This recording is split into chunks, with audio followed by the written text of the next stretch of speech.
ఉన్న బంగారాన్ని విడిపించి ఆ రోజు ఆన్లైన్ రేటుకే మేము కొంటాం. Sharma gold company. ఓం శ్రీ మాత్రే నమః. ధనుసు రాశి వారికి క్రోధినామ సంవత్సర శుభాకాంక్షలు. మూల, పూర్వాషాఢ, ఉత్తరాషాఢ ప్రథమార్థం ఏ విధంగా ఉండబోతోంది 2024 నుంచి 2025 వరకు అనే విషయాన్ని మనం ఇప్పుడు తెలుసుకుందాం. ముఖ్యంగా ఆదాయం చూస్తే 11, వ్యయం చూస్తే 5 కనిపిస్తోంది, రాజపూజ్యం చూస్తే 7, అదేవిధంగా అవమానం చూస్తే 5 కనిపిస్తోంది. అందువలన అన్ని విధాలా కూడా యోగదాయకంగా ముందుకు పడతారు ధనుస్సు రాశి వారు అనే విషయాన్ని ఆనందంగా పంచుకుంటూ, ముఖ్యంగా అన్ని రంగాల వారికి యోగదాయకమే, అన్ని రంగాల వారికి ఉజ్వలమైన భవిష్యత్తు కనిపిస్తోంది.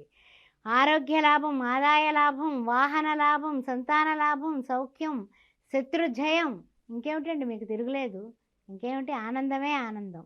ఆ తర్వాత నూతన వస్తు వాహన భూగృహాలు, భూమి కానీ గృహం కానీ కట్టడం కానీ కొనడం కానీ అన్నీ కూడా విజయవంతంగా పూర్తి చేసుకుంటారు, ఏర్పాటు చేసుకుంటారు.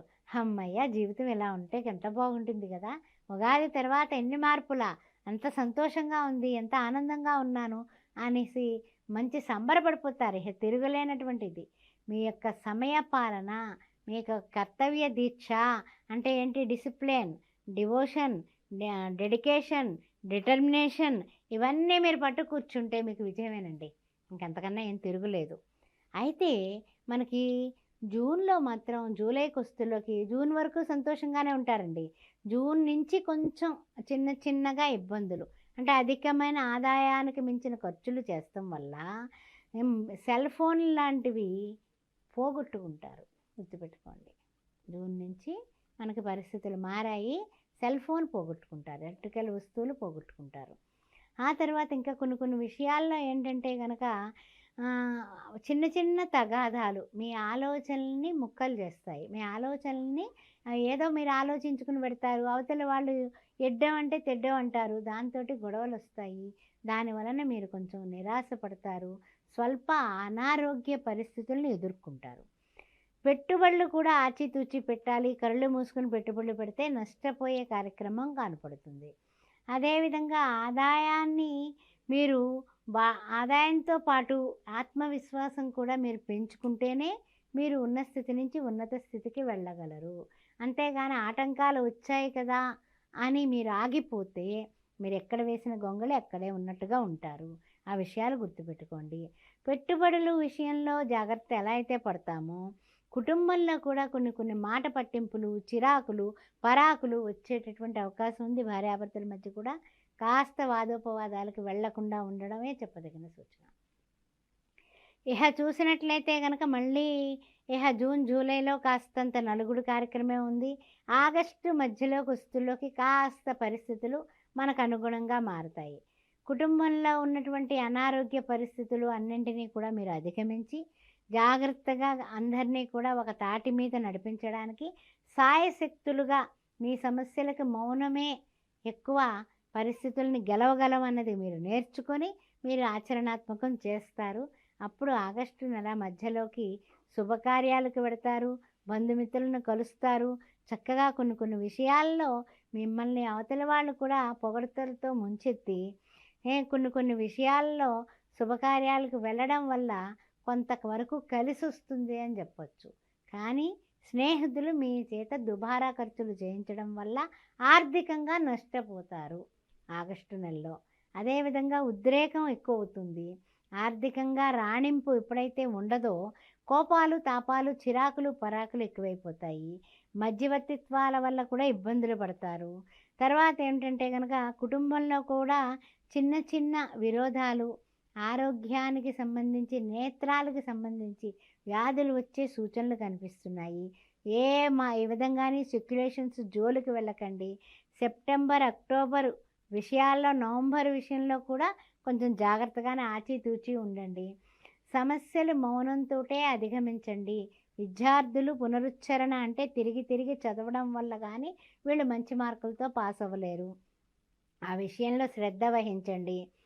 తీర్థయాత్రలు, తర్వాత దైవ దర్శనాలు మీకు కలిసి వస్తాయి. మీకు డిసెంబర్కి వస్తులోకి కొంచెం ఆర్థిక పరిస్థితులు కాస్తంత ఊరట అనేది కలుగుతుంది. నింపాదిగా మబ్బు తెరలు విడినట్లుగా మన యొక్క ఈ యొక్క సెప్టెంబర్ నుంచి పడినటువంటి 4 నెలలు నలుగుడంతా కూడా కాస్త తగ్గుముఖం పడుతుంది. డిసెంబర్ వస్తుల్లోకి సమస్యలను జయించాలంటే ఆర్థిక పరిస్థితులు బాగుపడాలి. అందుకు ఆర్థిక పరిస్థితుల మీద పోరాటం కొనసాగిస్తారు. మీ ధైర్యమే మీకు శ్రీరామ రక్షగా పని చేస్తుంది. ఆ విషయం నిజం. అయితే జనవరి నెల వస్తుల్లోకి చూసినట్లయితే గనక 2 పంటలకి కూడా రైతులకి దిగుబడి బాగున్నప్పటికీ కూడా రుణభారాలు ఎదుర్కొంటారు.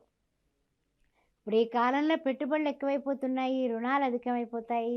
అందువల్ల దిగుబడి ఉన్నప్పటికీ కూడా ఆ అప్పులు తీరుస్తుల్లోకి వీళ్ళ దగ్గర ధనం కాస్త తగ్గిపోతుంది. అందువలన రైతులు ఈ విషయంలో జాగ్రత్తగా ఉండడం చెప్పదగిన సూచన.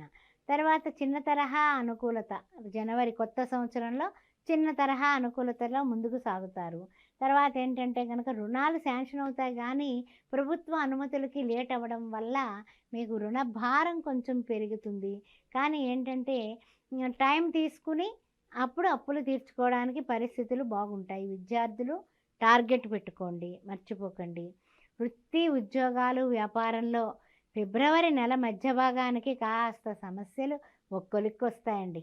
అమ్మయ్య అనుకుంటారు. ఇహ తర్వాత చూసినట్లయితే కనుక ఆ అవసరాలకు సరిపడా ఆదాయం వచ్చి క్రయ విక్రయాది విషయాల్లో మీకు అనుభవజ్ఞుల సలహాలు తీసుకుని మీరు ముందుకు పెడితే తప్పనిసరిగా విజయం సాధిస్తారు. ఇంకా మార్చి నెలలోకి వస్తుల్లోకి మీకు మార్చి నెలకు వస్తుల్లోకి కొంచెం పట్టుదలతో అన్ని రంగాల్లోని కొంచెం చికాకులు ఎదుర్కొంటారండి. తర్వాత చూసినట్లయితే లక్ష్య సాధనతోటే విద్యార్థులు చదివితేనే మంచి లక్ష్యాన్ని గోల్ని చేరుకోగలరు. ఆదాయ వ్యయాలు అంచనా వేసుకునే ఖర్చు పెట్టుకోవడం మంచిది. ఆ చికాకుల్ని కోపాన్ని అన్నింటికీ కూడా ఒక మెడిటేషన్ కానీ యోగా కానీ చేయడం, ఆ తర్వాత చండీ పారాయణ చేయించుకోవడం, చండీ హోమాలు జరిగినప్పుడు పాల్గొవడం చెప్పతగిన సూచన. దుర్గామాతను గట్టిగా ఆరాధించండి. ఓం దుమ్ దుర్గాయ నమః అనేది నోట్లో నాలుక మీద నర్తన చేయాలి. దత్త చరిత్ర పారాయణం, ఉమామహేశ్వర చరిత్ర పారాయణతో భార్యాభర్తల మధ్య అన్యోన్యత ఏర్పడుతుంది. తప్పనిసరిగా మీరు గురువారం నాడు అన్నదానం చేయండి. ఓం శ్రీ మాత్రే నమః.